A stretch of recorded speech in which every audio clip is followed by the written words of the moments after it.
ಇಲ್ಲಿ ನಾವು equations of motion ನೋಡ್ತಾ ಇದ್ದೀವಿ. ಈಕ್ವೇಷನ್ಸ್ ಆಫ್ ಮೋಷನ್ ಅಂತ ಹೇಳಿದ್ರೇನು, ಈ 3 ಈಕ್ವೇಷನ್ ಇದೆಯಲ್ಲ, ಇದನ್ನು ಈಕ್ವೇಷನ್ ಆಫ್ ಮೋಷನ್ ಅಂತ ಹೇಳ್ತೀವಿ. ಏನಿದು?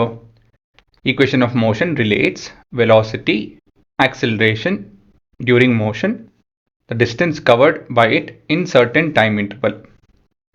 ವೆಲಾಸಿಟಿ, ಆಕ್ಸಿಲರೇಷನ್, ಡಿಸ್ಟೆನ್ಸ್ ಮತ್ತು ಟೈಮ್, ಈ 4 ರಿಲೇಟ್ ಮಾಡೋವಂಥ ಈಕ್ವೇಷನ್ಸ್ನ ಈಕ್ವೇಷನ್ ಆಫ್ ಮೋಷನ್ ಅಂತ ಹೇಳಿ ಕರಿತೀವಿ. ಇಲ್ಲಿ ಕಂಡೀಷನ್ ಏನಂತ ಹೇಳಿದ್ರೆ, when N object moves along a straight line with uniform acceleration, ಇದೆ ನಿಮ್ಮ ಕಂಡೀಷನ್ ಅಂತ ಹೇಳಿದ್ರೆ, ಈ ಪರ್ಟಿಕ್ಯುಲರ್ ಕಂಡೀಷನ್ ಸ್ಯಾಟಿಸ್ಫೈ ಆದರೆ ಮಾತ್ರ ನಿಮ್ಮ ಈ 3 ಈಕ್ವೇಷನ್ನ ಉಪಯೋಗಿಸೋಕ್ಕಾಗೋದು. ಈ ಕಂಡೀಷನ್ ಸ್ಯಾಟಿಸ್ಫೈ ಆಗಿಲ್ಲ ಅಂತ ಹೇಳಿದ್ರೆ ಉಪಯೋಗಿಸೋಕ್ಕಾಗಲ್ಲ. ಕಂಡೀಷನ್ ಏನು? The object has to move in a straight line with a uniform acceleration. Accelerate ಆಯಿತು ಅಂತ ಹೇಳಿದ್ರೆ ಅದು ಯೂನಿಫಾರ್ಮ್ ಆಗಿರಬೇಕು. ನಿಮ್ಮ ಈಕ್ವೇಷನ್ಸ್ ಏನೇನಿದೆ? v = u + at, s = ut + half at square, v² = u² + 2as. ಈ v, u, a and t ಇವೆಲ್ಲ ಏನು? u ಅಂತ ಹೇಳಿದ್ರೆ ಇನಿಷಿಯಲ್ ವೆಲಾಸಿಟಿ. ಇಲ್ಲಿ ಬಿಡಿಸಿ ಹೇಳ್ತೀನಿ ನೋಡಿ. ನಿಮ್ಮ ಹತ್ರ ಒಂದು ಗಾಡಿ ಇದೆ.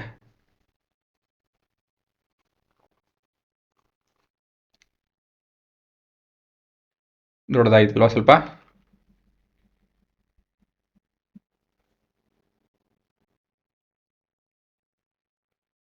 ನಿಮ್ಮ ಹತ್ರ ಒಂದು ಗಾಡಿ ಇದೆ.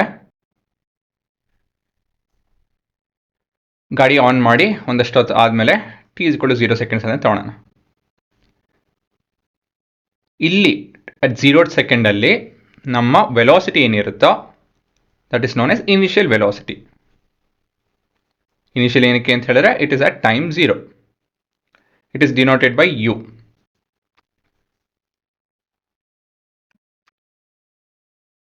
ಮತ್ತೆ ಒಂದಷ್ಟು ಹೊತ್ತಾದಮೇಲೆ ಗಾಡಿ ಬ್ರೇಕ್ ಹಿಡಿಬೋದು, ಇಲ್ಲ ಅಂತ ಹೇಳಿದ್ರೆ ಆಕ್ಸಿಲರೇಟ್ ಮಾಡ್ಬೋದು. ಅವಾಗೇನಾಗುತ್ತೆ? ನಿಮ್ಮ ವೆಲಾಸಿಟಿ ಹೆಚ್ಚು ಕಮ್ಮಿ ಆಗುತ್ತೆ. ಅದಕ್ಕೆ ನಾವು ಫೈನಲ್ ವೆಲಾಸಿಟಿ ಅಂತ ಹೇಳ್ತೀವಿ. ಆಫ್ಟರ್ ಸಮ್ ಟೈಮ್ t ನಿಮ್ಮ ವೆಲಾಸಿಟಿ ಹೆಚ್ಚು ಕಮ್ಮಿ ಆಗಿರ್ಬೋದು, ಅದನ್ನು ನಾವು final velocity. So initial velocity ಅಂತ ಹೇಳಿದ್ರೆ start of the journey R any point of time ಎಲ್ಲಿ ನೀವು ಶುರು ಮಾಡ್ತೀರೋ, ಓಕೆ ಇಲ್ಲಿಂದ ನಾವು ಯೋಚನೆ ಮಾಡೋಣ, ಕನ್ಸಿಡರ್ ಮಾಡೋಣ, ಅನಲೈಸ್ ಮಾಡೋಣ ಅಂತ ಹೇಳಿ ಡಿಸೈಡ್ ಮಾಡ್ತೀರಲ್ಲ, ಅದು ನಿಮ್ಮ ಇನಿಷಿಯಲ್ ವೆಲಾಸಿಟಿ. ಇನಿಷಿಯಲ್ ವೆಲಾಸಿಟಿ ಏನು ಆನ್ ಆದಾಗ ಮಾತ್ರ ಅಂತಲ್ಲ, ಯಾವಾಗ ಬೇಕಾದ್ರೂ ಆಗ್ಬೋದು. ಆನ್ ಆಗಿ 1-2 ಸೆಕೆಂಡ್ ಆದಮೇಲೆ ಆಗ್ಬೋದು, 1 ನಿಮಿಷ ಆದಮೇಲೆ ಆಗ್ಬೋದು, ಯಾವಾಗ ಬೇಕಾದ್ರೂ ಆಗ್ಬೋದು. ಫೈನಲ್ ವೆಲಾಸಿಟಿ ಅಂತ ಹೇಳಿದ್ರೆ ಓಕೆ ಇಲ್ಲಿವರೆಗೂ ನಾವು ಕನ್ಸಿಡರ್ ಮಾಡ್ತೀವಿ, ಅದು ರೆಸ್ಟಿಗೂ ಬರ್ಬೋದು. Final velocity need not be any accelerated motion. Brake ಹಿಡಿದು ನಿಲ್ಲಬಹುದು. ಸೊ ಇವೆಲ್ಲ ಪಾಸಿಬಿಲಿಟಿ ಇದೆ. ಇನಿಷಿಯಲ್ ಅಂತ ಹೇಳಿದ್ರೆ ಶುರು ಆದಾಗ, ಫೈನಲ್ ಅಂತ ಹೇಳಿದ್ರೆ ಈ ಒಂದಷ್ಟು ಹೊತ್ತು ಆದಮೇಲೆ ಅದು ವೆಲಾಸಿಟಿ ಏನಿದೆ ಅದು ನಿಮ್ಮ ಫೈನಲ್ ವೆಲಾಸಿಟಿ. ಇವೆರಡು ವ್ಯಾಲ್ಯೂ ಈಕ್ವಲು ಇರ್ಬೋದು. ಸೊ ಇವೆಲ್ಲ ಕಂಡೀಷನ್ಸ್ ಇರುತ್ತೆ. ಟೈಮ್ ಇಸ್ ಟಿ, ಇಲ್ಲೆಲ್ಲ ಟಿ ನೋಡ್ತಾ ಇರಲ್ಲ, ಟೈಮ್ ಇಸ್ ಟಿ. ಮತ್ತು ಎಸ್ ಅಂತ ಹೇಳಿದ್ರೆ ಡಿಸ್ಟೆನ್ಸ್ ಟ್ರಾವೆಲ್ಡ್. ಇಲ್ಲಿ ನಾವು ಇಲ್ಲಿಂದ ಇಲ್ಲಿವರೆಗೂ ಹೋಗ್ತಾ ಇದೀವಲ್ವಾ. So this is your distance travel. ಎಷ್ಟು ದೂರ ಹೋಗಿದ್ದಾರೆ, ಡಿಸ್ಟೆನ್ಸ್ ಮತ್ತು ಡಿಸ್ಪ್ಲೇಸ್ಮೆಂಟ್ ಈ ಪರ್ಟಿಕ್ಯುಲರ್ ಕಂಡೀಷನ್ಗೆ ಎರಡು ಒಂದೇ ಬರುತ್ತೆ, ಸರಿನಾ? ಸೊ ಇದು ನಿಮ್ಮ ಫಾರ್ಮುಲಾಸ್, ಮತ್ತು ಇದು ನಿಮ್ಮ what the variable stands for ಅಂತ ಹೇಳಿ ಇದೊಂದು ಚಿತ್ರ, ಇದನ್ನು ಬರ್ಕೊಳೋದು ಒಳ್ಳೆಯದು. ಮತ್ತು ಈ ಕಂಡೀಷನ್ ಜ್ಞಾಪಕ ಕಟ್ಕೊಂಡಿರಬೇಕು. This is the description of equations of motion. So pass ಮಾಡ್ಕೊಂಡು ಬರ್ಕೊಳ್ಳಿ.